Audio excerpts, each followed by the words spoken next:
দেয়ালে লিখে রাখবেন মার্কার দিয়ে। দেখেন ইট কিন্তু পানি শোষণ শুরু করে দিছে।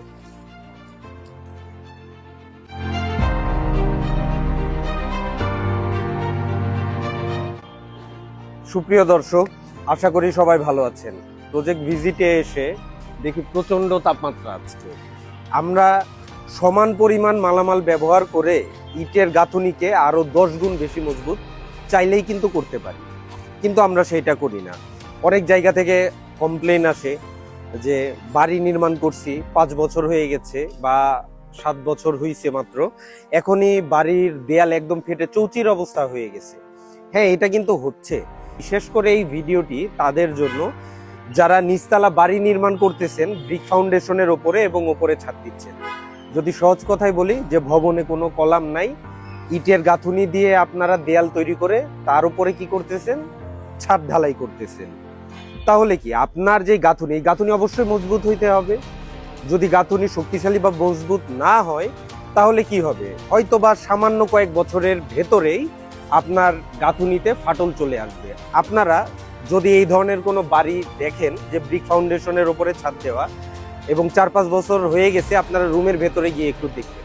আমি আশা করব বেশিরভাগ জায়গায় আপনারা গিয়ে এই সমস্যাটি ফাইন্ড আউট করতে পারবেন যে জানালার পাশ দিয়ে বড় করে আপনার ফাটল চলে আসছে, অন্য জায়গা থেকে দেয়াল ফেটে গেছে। এর কারণ আছে। এর কারণ হচ্ছে আপনার আমাদের যে ইট আপনারা দেখতে পাচ্ছেন এইখানে দুইটি ইট, এই একটি ইটের সাথে আরেকটি ইট যখন সেট করবেন, এর ওপরেই তো আপনারা মশলাটা দিচ্ছেন। এখন এই মশলা আমরা দেই কতটুকু, এটা কিন্তু খুবই সামান্য।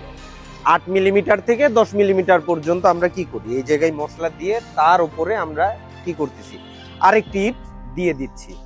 তাহলে এই 10 মিলিমিটারের যেই মশলা, এটাই কিন্তু একটি ইটের সাথে আরেকটি ইটকে ধরে রাখে এবং যেই চাপটা আসে, এই চাপটা কিন্তু সুন্দর করে ইট থেকে ইট ডিস্ট্রিবিউট করে।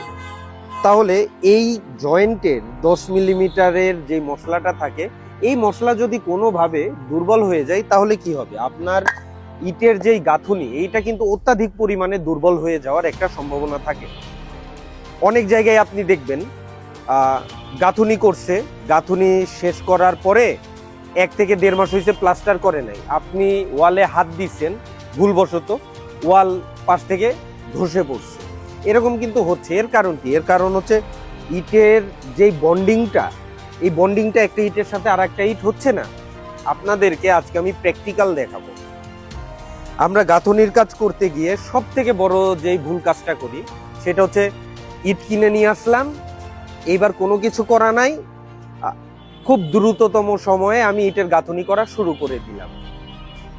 ইটের গাঁথুনি যদি আপনারা এইভাবে করেন তাহলে আপনার গাঁথুনি 100% দুর্বল হবে, এতে কোনো সন্দেহ নাই।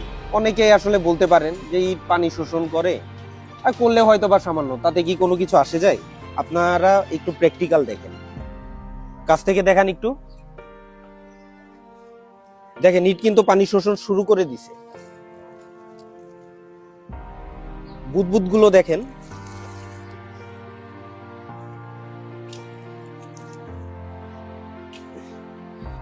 দেখেন পানি শোষণ কিন্তু চলতেছে। তাহলে আপনি চিন্তা করেন, ইট কিনে এনে ডিরেক্ট ওই ইটে কি করতেছেন, আপনারা গাঁথুনি শুরু করে দিচ্ছেন। তাহলে ইট কি করবে, ওই মশলা থেকে এই পানিগুলো চুষে নিবে। হয়তো ওর 2 ঘন্টা সময় লাগবে, তাও লাগবে না। মশলা কি হয়ে যাবে, মশলা হয়ে যাবে ভয়াবহ দুর্বল। তখন ওই গাঁথুনিতে হাত দিবেন, গাঁথুনি দেখা যাবে যে পড়ে গেছে, বা একটা চাপ দিছেন গাঁথুনি পড়ে গেছে, অনেক বড় ফাটল চলে আসছে। এর কারণে কিন্তু এটা, কারণ মশলা দুর্বল করে ফেলতেছে আপনার এই ইটটা। পানি ভয়াবহ পরিমাণে শোষণ করে ইট।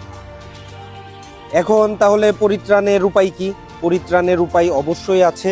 সেটা হচ্ছে ইট কিনে এনে আপনারা ডিরেক্ট ব্যবহার করতে পারবেন না। ইটকে মিনিমাম 10 ঘন্টা আপনার পন্ডিং অবস্থায় ভিজিয়ে রাখতে হবে। তাহলে কি হবে, এই ইট যে পরিমাণ পানি শোষণ করার, ও পানি শোষণ করে ফেলবে। তারপরে আপনারা সুন্দর করে পানি ছেড়ে দিয়ে ওই ইটটা তুলে ব্যবহার করেন। এই ইটের একবার যখন পানি শোষণ করা শেষ হয়ে যাবে, তখন কি হবে, আপনি মশলা দিলে ও তখন মশলা থেকে পানি আর শোষণ করবে না। এক নাম্বার ইট কিনে কোনো বেনিফিট হবে না, এক নাম্বার সিমেন্ট কিনে কোনো বেনিফিট হবে না, এক নাম্বার বালি কিনে কোনো বেনিফিট হবে না যদি আপনারা ইট ভিজিয়ে ব্যবহার না করেন। এখন অনেকেই বলতে পারেন যে ইট কিনে আনছি, ইট কিনে এনে যখন ব্যবহার করতেছে তখন মগ দিয়ে একটু করে পানি ছিটিয়ে দিচ্ছি, তারপরে ওইটা ব্যবহার করতেছি। ভাই, ইট আপনি ওই যে সামান্য পানিটা মগ দিয়ে ছিটিয়ে দিলেন তো এইটুকু পানিতে ইটের কিছুই হবে না। পাশাপাশি আপনাদেরকে মিনিমাম 10 দিন কিউরিং খুব ভালোভাবে করতে হবে। আপনাকে কিউরিং পিরিয়ড মানতেই হবে। দেয়ালে লিখে রাখবেন মার্কার দিয়ে এই দেয়ালটা কবে তৈরি করা হয়েছে, এবার ওই তারিখ দেখে সুন্দর করে আপনারা মিনিমাম 10 দিন খুব ভালোভাবে কিউরিং করবেন।